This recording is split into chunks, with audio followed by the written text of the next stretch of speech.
যে বাবা মাদের একটা চাপিয়ে দেওয়ার ব্যাপার থাকে, পড়াশোনার দিকে ডাক্তার বা ইঞ্জিনিয়ার করতে হবে বা কম্পিটিটিভ এটা করতে হবে।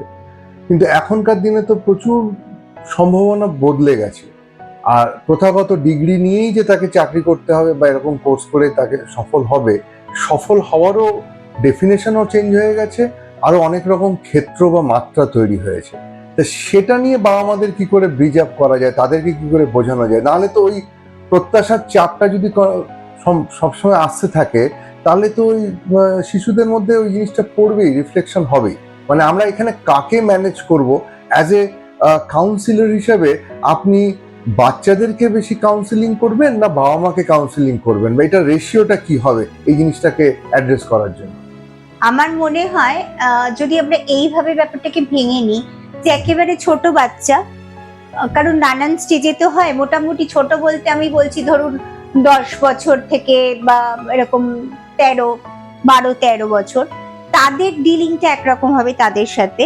আর 15 বা 14 অনওয়ার্ডস যারা, তাদের সাথে একটু আলাদা। কেন বলি? কারণ একেবারে যখন 10 বছরের বাচ্চা, তারা কিন্তু রোল মডেল হিসেবে খুব বেশি রকমের প্যারেন্টসের দিকে তাকিয়ে থাকে। আচ্ছা, তো যেহেতু স্ট্রেসের সাথে প্যারেন্টিংটাও রিলেটেড, এটা কিরকম একটা সাইক্লিক অর্ডারে হয়। বাবা মা নিজেরা স্ট্রেসড, সেই স্ট্রেসটা সামহাউ তারা ভাবছেন বাচ্চার ভালো করছি, আলটিমেটলি কিন্তু বাচ্চার ভালো হচ্ছে না। তাহলে সেই স্ট্রেসটা কোথায় গিয়ে একটা রিপল এফেক্টে গিয়ে বাচ্চাকে এফেক্ট করছে।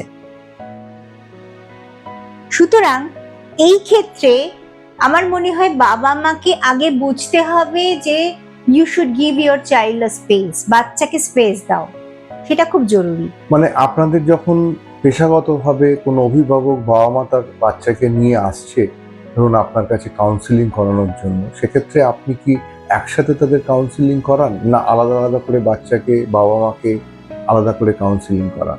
না, এখানে ডিপেন্ড করছে। প্রথমে আমরা যেটা করি, পুরো বিষয়টাকে সবাইকে বসিয়ে রেখে কথা কি জন্য এসছে, কারণ নানান কারণে তো আসতে পারে, ঠিক কি কারণ সেটা শোনা হলো।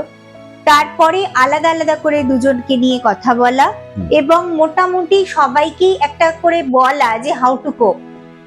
আমরা তো দেখুন, আমরা কি করি, আমরা একটা পথ দেখিয়ে দিই যে এইভাবে তোমরা চললে ইউ ক্যান। এম্পাওয়ারমেন্টটা কাউন্সিলিং এর বড় জায়গা, ক্লায়েন্টকে এম্পাওয়ার করা। তাহলে আমি যদি তাকে ধরিয়ে দিই যে ইফ ইউ ডু দিস, তুমি এই পন্থায় যদি চলো, সেটা 3-4টে অপশনও দেওয়া হয় বা কয়েকটা অপশন দেওয়া হয়, so that you can choose according to your will. যেটা আমি বলছিলাম, এই বড় যখন বাচ্চারা আরেকটু হয়ে যাচ্ছে, তারা তখন তাদের একটা নিজের একটা পার্সোনালিটি, নিজের একটা চয়েস আরো ভালো করে তৈরি হয়।